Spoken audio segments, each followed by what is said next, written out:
gave us the teaching of Marcus Garvey. I want to be remembered as a catalyst for change in America. 5 things you may not have known about Fighting Shirley Chisholm. Shirley Chisholm versus education. At Columbia University, she earned a master's in early childhood education in 1952. While she was still a student at Columbia, she began teaching at a nursery school. After working at that nursery school, Chisholm worked her way through the teaching ranks and by 1953 was a director of 2 daycare centers, a position she had until 1959. Her expertise and experience led her to her role as an educational consultant for New York City's Division of Daycare in 1959, all the way through until 1964. Chisholm versus the New York State Assembly. In 1964, Chisholm ran for and became the second African-American woman in the New York State Legislature. During her tenure, she proposed a bill to provide state aid to daycare centers and voted to increase funding for schools on a per-pupil basis. For context, the first black female legislature in the country was Minnie Buckingham Harper, 1928.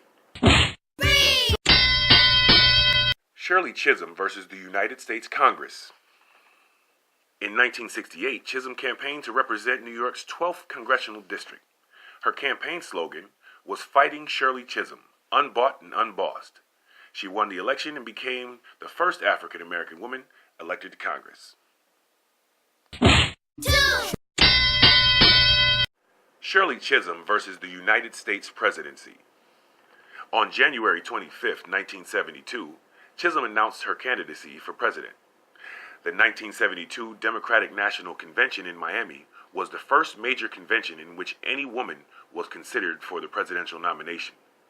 Although she did not win the nomination, she received 151 of the delegates' votes.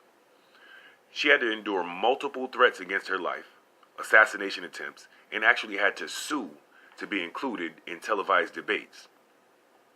Her decision to run for the Democratic nomination caught many members of the Congressional Black Caucus off guard, and they weren't happy that she acted before a formal and unified decision could be made. When the subject of CBC came up the night that she announced her candidacy, she told the crowd, "While they're rapping and snapping, I'm busy mapping." Why? Garveyite connections. Shirley Chisholm credited her father with fostering her political consciousness.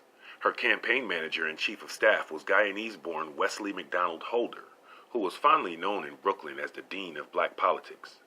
Chisholm's father and Holder were both Garveyites. She married Buffalonian Art Hardwick, who was the first African-American to represent Western New York in the state assembly. And both are buried here in Buffalo, New York, in Forest Lawn Cemetery with honors. Bonus fact, Art Hardwick is my uncle through another marriage. So I realize that this is a rough road, but a catalyst for change in a society is usually persona non grata with those who have been the beneficiaries of the system. A catalyst for change has to be able to withstand the insults, the humiliations, the abuses, and the slurs. What's wrong with my running for president of this country? After all, for 15 years, I have been the ghostwriter for a lot of them.